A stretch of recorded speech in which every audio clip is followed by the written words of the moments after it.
दुनिया ये सदाकत में तेरा नाम रहेगा, दुनिया ये सदाकत में तेरा नाम रहेगा।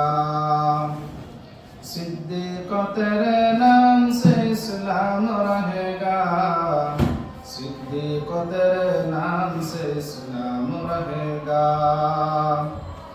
दुनिया ये अदालत में तेरा नाम रहेगा, दुनिया ये अदालत में तेरा नाम रहेगा। फारूक तेरे नाम से इस्लाम रहेगा, फारूक तेरे नाम से इस्लाम रहेगा। दुनिया ये सखावत में तेरा नाम रहेगा, दुनिया ये सखावत में तेरा नाम रहेगा। उस्मान तेरे नाम से इस्लाम रहेगा, उस्मान तेरे नाम से इस्लाम रहेगा। दुनिया ये शुजाअत में तेरा नाम रहेगा, दुनिया ये शुजाअत में तेरा नाम रहेगा। हैदर तेरे ही नाम से इस्लाम रहेगा, हैदर तेरे ही नाम से इस्लाम रहेगा। दुनिया ये मुअज्जिल का तेरा नाम रहेगा, दुनिया ये मुअज्जिल का तेरे नाम रहेगा।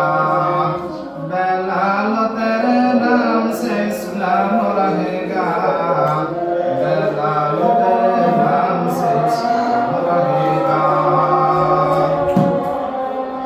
আবু বকর সিদ্দিক রাদিয়াল্লাহু তাআলা আনহু দুনিয়ার জমিনের মধ্যে যত মানুষ আসবে সকলে আবু বকর সিদ্দিক বলে তাকে ডাকতেন।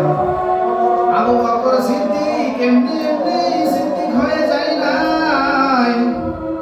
পয়গম্বরে আরবী সাল্লাল্লাহু আলাইহি ওয়াসাল্লাম যখন মেরাজ গজনীতে গিয়েছিলেন, মক্কা মুকাররমা থেকে জেরুজালেম বাইতুল আকসা মসজিদ থেকে যখন সপ্তম আসমান পর্যন্ত পয়গম্বরে আরবী ভ্রমণ করেছিলেন, পয়গম্বরে আরবী ভ্রমণ করে আসার পর ওই আরবের জমিনের মধ্যে পয়গম্বরে আরবী যখন জানাইলেন, আল্লাহ পাক রব্বুল আলামিন আমাকে জান্নাত জাহান্নাম দেখাইছেন, আরজ দেখাইছেন, প্রতিটি আসমান ভ্রমণ করেছি, সকল নবীদেরকে নামাজের ইমামতি করেছি।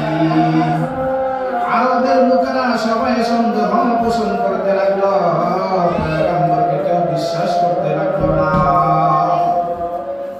সিদ্দিক আকবর রাদিয়াল্লাহু তাআলা আনহুর কাছে মানুষে যখন আহ্বান করে, তোমার বন্ধু মুহাম্মদুর রাসূলুল্লাহ সাল্লাল্লাহু আলাইহি ওয়াসাল্লাম পাগল হয়ে গেছে কিনা, সে তো বলতেছে জেরুজালেম বাইতুল আকসা মসজিদ থেকে লৌহে মাহফুজ পর্যন্ত ভ্রমণ করেছেন, সপ্তম আসমান পর্যন্ত ভ্রমণ করেছেন, জান্নাত জাহান্নাম দেখেছেন।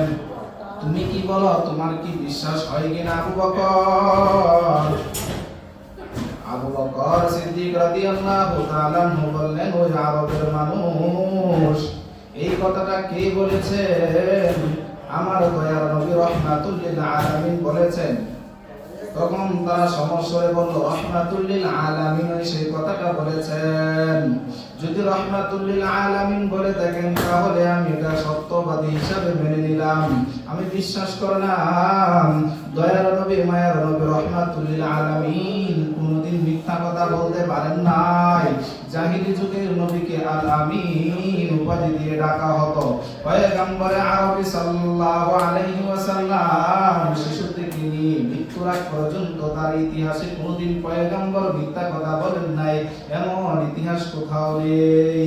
আবু বকর সিদ্দিক এমনি এমনি আবু বকর সিদ্দিক হয়ে যায় নাই। পয়গম্বরের সাথে আবু বকর থেকে সিদ্দিক উপাধি পেয়েছেন।